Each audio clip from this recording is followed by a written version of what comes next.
Halima Ibragimovaning eri uylandimi? Assalomu alaykum aziz muxlis, agarda kanalimizda mehmon bo'lsangiz, kanalimizga obuna bo'lishni va videolar davomida bir dona like tugmasini bosib qo'yishni unutmang. Yaqindagina komik aktrisa Halima Ibragimova 45 yoshda vafot etgandi. 4 oy oldin Halima Ibragimova vafotidan so'ng mana hozirgi kunda barcha mish-mishlarga ko'ra Halima Ibragimovaning turmush o'rtog'i uylandi va uning opa-singillari ularni uydan haydab yubordi degan mish-mishlar ko'paydi. Bunga ochiq-oydinlik kiritish maqsadida Halima Ibragimovaning 3 opa-singlisi, turmush o'rtog'i va farzandlari bilan suhbatlashdik. Bunga ko'ra Halima Ibragimovaning opa-singillari shunday deydi: Halimaning do'sti yo'q ekan.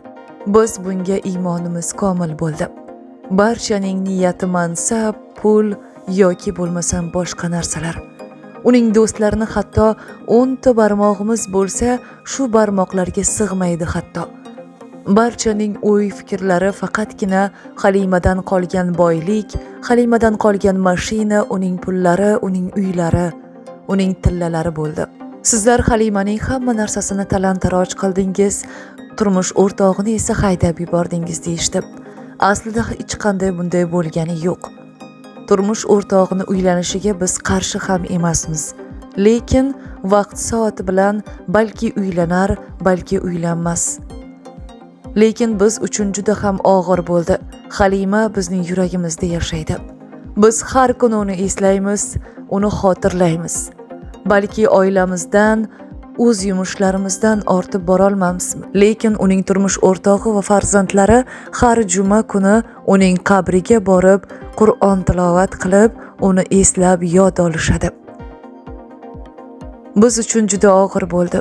Ota-onamizdan so'ng 3-farzand bo'lishiga qaramasdan oilamizning tog'i qo'rg'oni edi.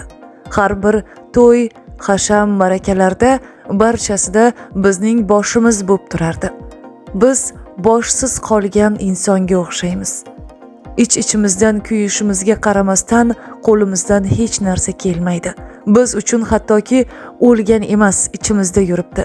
Har kuni tushimga kiradi deydi Halima Ibragimovaning opasi. Halima Ibragimovaning turmush o'rtog'i ham bu savollarga javob berdi. Odamlarga nima qiziq bilmadim. Meni uylandiga chiqarishdi, hatto uydan haydab yubordi deyishdi. Hech qanaqasiga hozirgi vaqtda ko'nglimga bunday gap so'zlar sig'maydi. Iltimos qilaman, meni tinch qo'ying.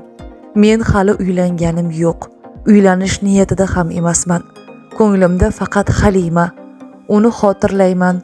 Halima Ibragimovaning qizi ham Gulnoza savollarimizga javob berdi. Oyimning eng ko'p sog'ingan joyi bu meni erkalashlaridir deydi Gulnoza qiz. Ko'zlarida yosh bilan hatto savollarga javob ham bera olmadi. Oyim shovlani yaxshi ko'rardilar.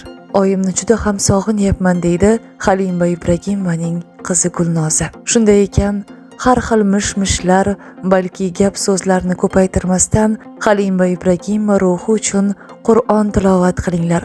Oyimning ruhi uchun Qur'on o'qinglar deyishdi. Halima Ibragimova ruhi shod bo'lishi uchun video ostida bir dona like tugmasini bosib, kommentariyada o'z fikrlaringizni yozib qoldiring.